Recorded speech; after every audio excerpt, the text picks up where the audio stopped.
반갑습니다. 육투입니다. 오늘은 제가 건물주가 되기로 마음먹은 이유에 대해서 이야기해드리려고 합니다. 앞에 영상에서 말씀드렸었는데 저는 꿈이 없었어요. 그러다가 한 사고로 인해서 꿈이 생겼는데 그 꿈은 성공해서 내 앞가림 스스로 하고 내 가족이나 가까운 사람에게 문제가 생겼을 때 도움이 되고 싶다, 이거였습니다. 그렇게 꾸준히 모은 돈으로 처음 장사를 하게 됐는데요. 원래는 어플 만드는 회사를 차리려고 했었는데 목돈 만들기에는 상대적으로 요식업만한 게 없다고 해서 요식업에 뛰어들게 됩니다. 제가 어렸을 때 아버지가 가족 나들이로 남양주 팔당 쪽에 드라이브를 종종 데려가 주셨었는데 봉주루라는 야외 카페를 항상 들렸었습니다. 그 당시에 밖에서 장작으로 캠프파이어처럼 장작을 떼는 곳이 몇 군데 있었고 거기에 고구마도 구워 먹고 그랬었는데요. 그래서 봉주루 같은 야외 카페를 차리면 참 좋겠다 생각했는데 서울은 땅값이 엄청 비싸잖아요. 그래서 대도시 중에 어디가 좋을까 하다가 부산을 선택하게 됩니다.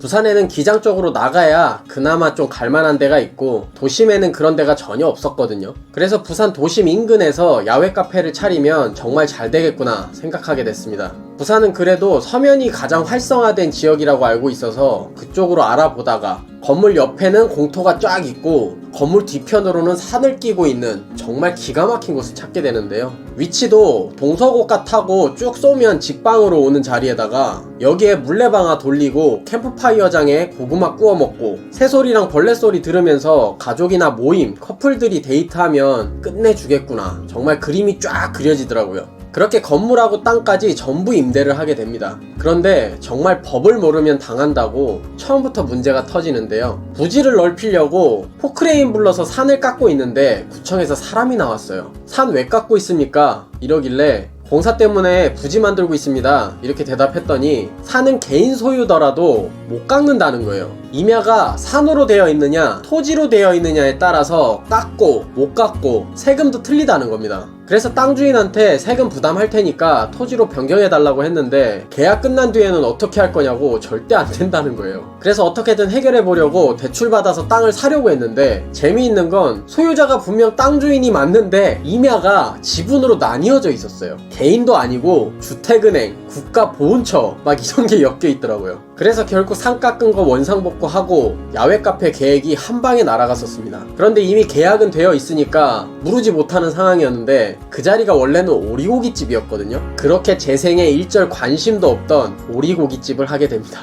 그렇게 요식업을 시작했는데 오리고기집 하면서 개고생하고 우여곡절 다 겪으면서 3년 만에 정리를 했는데요. 첫 장사를 이렇게 하면서 정말 수많은 것들을 경험하고 대응하면서 이제는 내가 장사로는 뭘 해도 되겠구나 싶어가지고 양식당도 차리고 일식당도 차리고 이자카야도 차리게 됩니다. 그런데 정말 미칠 것 같은 단점이 있었는데요. 정말 아무것도 못해요. 명절도 없고 휴가도 없고 사생활이고 뭐고 없었습니다. 또 장사라는 게 항상 잘 될 수만은 없거든요. 성수기와 비수기가 있습니다. 이렇게 여러분들 지나가다가 가게들 보면 손님 바글바글한 가게들 있죠. 야, 저 집 대박이네, 저 가게 사장은 떼돈 벌겠다 하잖아요. 그 떼돈 번 거 여기저기 쓰고 까불다가 흐름 꺾이면 정말 훅 갑니다. 지금으로 예를 들면 코로나 사태가 있겠죠. 장사는 성수기 때 번 돈으로 비수기 때 버텨야 되는 구간이 있습니다. 그렇게 일하는 만큼은 버니까 괜찮아 위로하던 장사가 하는 거에 비해서 못 버는 시기가 오기 시작했어요. 식자재비가 오르고 인건비가 오르고 임대료가 오르고 정말 판매값 빼고 다 오르기 시작했습니다. 그때부터 내가 뭐 하는 짓인가 싶어서 임대료, 인건비, 식자재비, 세금 빡시게 일해서 남들 다 줘야 되는데 차라리 그만큼 덜 벌고 좀 더 나은 게 뭐가 있을까 고민하게 됩니다.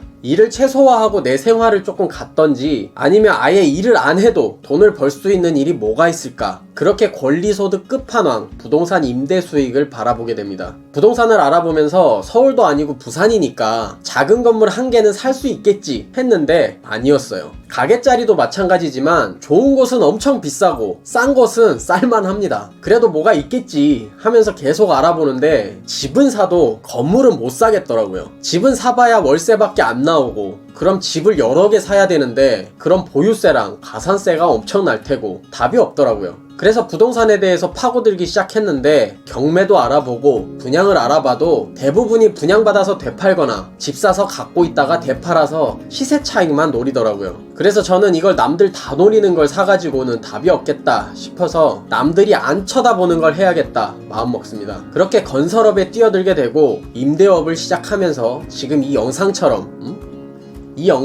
지내게 됩니다.